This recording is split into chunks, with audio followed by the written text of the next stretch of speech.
are on our 14th Our Gift of Health medical mission. So in a span of 5 months po, we were already able to implement 14 medical missions nationwide. Today we are at General Trias together with our partner South Star Drug, Robinsons General Trias, our LGU partner Barangay Pasong Kawayan 2, and the rest of the suppliers who are with us today. We're very thankful for your help in implementing this medical mission to our chosen 200 beneficiaries ng barangay na to.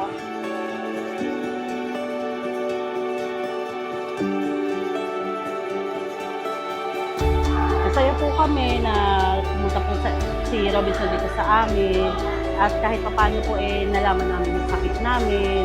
Dahil po sa inyo, kahit paano po yung mga pangangailangan po namin sa gamot kahit paano po natugunan. Malaking tulong na po sa amin yan. Yung ibang gamot di namin mabili lahat dahil sobrang mahal. Pasalamat kami na malaki. Una kay God, sunod kay Robinson. Salamat sa gift.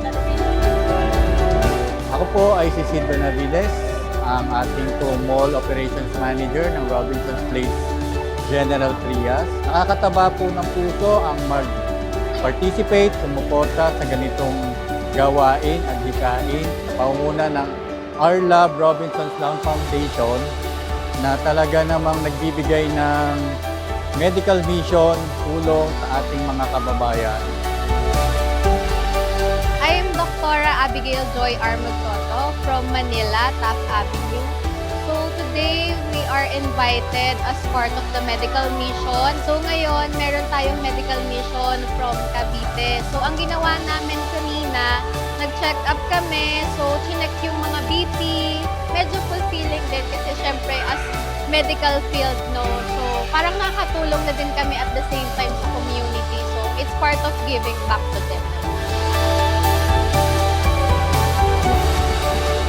Ako po si Francisca Alcantara, punong barangay ng Pasong Kawayan 2. Nagpapasalamat po ako sa ating medical mission ngayon. Nagpapasalamat po ako sa Robinson.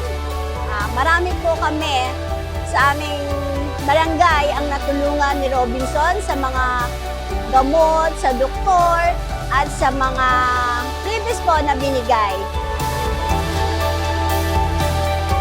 Niniwala kami na ang binigay namin na free medical services such as medical screenings, consultations, and medicines ay makakatulong ng malaki sa ating mga beneficiaries po.